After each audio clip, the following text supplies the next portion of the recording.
এটা শুরু করেছি 1995 সালে। তখন এটারও একটা উদ্দেশ্য আছে, উদ্দেশ্যমূলকভাবেই তখন থেকে শুরু করছি। মানে পেঁয়াজুটা আছে একটা এখানকার একটা ঐতিহ্য। 1 টাকার পেঁয়াজু আর 1 টাকার চা খেয়ে আমরা সন্তুষ্ট হইলেও উনি কতটুকু সন্তুষ্ট আমি জানি না।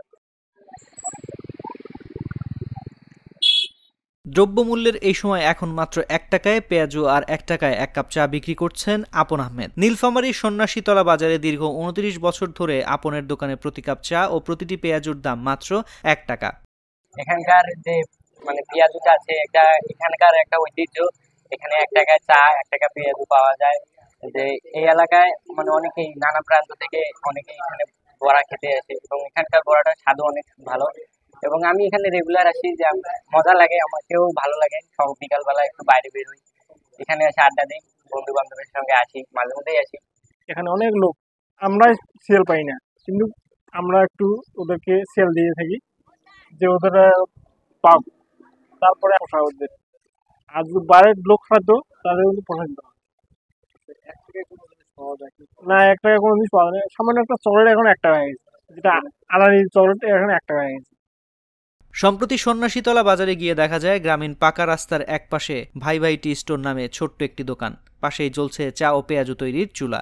ঘরের ভেতরে চুলার ধোঁয়ায় বারবার চোখ মুছছেন আপন। বসার জন্য রয়েছে কাঠের তৈরি কয়েকটি বেঞ্চ। এইদিকে আসলেই মনটা টানে যে ওই 1 টাকার দোকানে যাই। ভাইয়ের ব্যবহার বা সবকিছুই ভালো। এবং আমি তাকে জিজ্ঞেস করছি একটু আগে যে ভাই এটা ছাড়া ভাই আপনি তুলে ধরবেন সুন্দরভাবে এবং তার জন্য চলার গতিটা আরো সচ্ছল হয়, মানুষ যেন সবাই এগিয়ে আসে। তার সচ্ছলতা তো কেউ করে দিবে না, তার কর্ম। 1 টাকার পেঁয়াজু 1 টাকার চা, এটা হচ্ছে মানে অবিস্মরণীয় বা মানে অসাধারণ একটা ব্যাপার। এটা আপনি যে তুলে ধরতেছেন এটা আসলেই চিন্তার বাইরে। এটা একটা স্বপ্নের মতো। যাই হোক, এটা আসলে বিশাল পাওয়া। আমার মনে হয় উনি ব্যবসাটা আগে যেরকম দেখছি উনি ওই রকমই আছে, মানে কোনো পরিবর্তন নাই। 1 টাকার পেঁয়াজু আর 1 টাকার চা খেয়ে আমরা সন্তুষ্ট হইলেও উনি কতটুকু সন্তুষ্ট আমি জানি না। বর্তমান বাজারে প্রতি পিস পেঁয়াজু ও 1 কাপ চা 5 টাকার কমে কোথাও বিক্রি হয় না, কিন্তু আপন আহমেদ তার ব্যতিক্রম। 1995 সাল থেকে তার দোকানে 1 টাকার চা ও পেঁয়াজুর স্বাদ নিচ্ছেন ক্রেতারা। এটা শুরু করেছি 1995 সালে। তখন এটারও একটা উদ্দেশ্য আছে, উদ্দেশ্যমূলকভাবেই তখন থেকে শুরু করছি।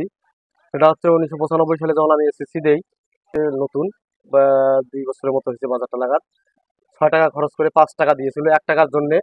ওই লোকটাকে গলা ধাক্কা দেওয়া হয়, সেই জায়গায় আমি দাঁড়িয়েছিলাম, সেই অনুভবটা করেছি। এবং বর্তমান পরিস্থিতিতে যে অবস্থা, অনেকে আমরা আমাদের বাবা মাকে সঠিক দেখি না, ওদের মনের আশা আকাঙ্ক্ষা আছে। দেখা যাচ্ছে একটা চায়ের দাম 10 টাকা, সে বাজারে আসে একটা চা খাইতে পারে না, তার মনের আশা নিয়েও ফিরে যায়। তাই আমি মানে এটাই নিয়েছি যে দেখি যে 1 টাকা করে চা তারা যেন মনের আশা নিয়ে বাজার থেকে ফিরে না যায়। এটাই আমার আশা আর কি, আমি যতদিন আছি দেখি। বর্তমান যে পরিস্থিতি, আগে মোটামুটি পোষাইতো, এখন একটু কম পোষায়। আগে বেশি লাভ হইতো, এখন কম লাভ হয়। চলছি আর কি, চলে যাচ্ছে, তাতে সংসার জীবনে চলতেছি আর কি। হয়তো 2-1 দিন একটু হিমশিম খাইতে হয়। শুধু তার গ্রামের মানুষই নন, বিকেল হলেই কম দামে সুস্বাদু চা পেঁয়াজু খেতে দূর দূরান্ত থেকে শত শত মানুষ ভিড় করেন তার দোকানে। দাম কম হলেও তার দোকানের চা ও পেঁয়াজু খুবই সুস্বাদু বলে জানান ক্রেতারা।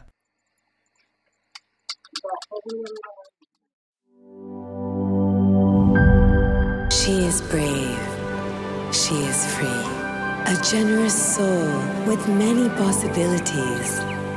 Blaze Skin.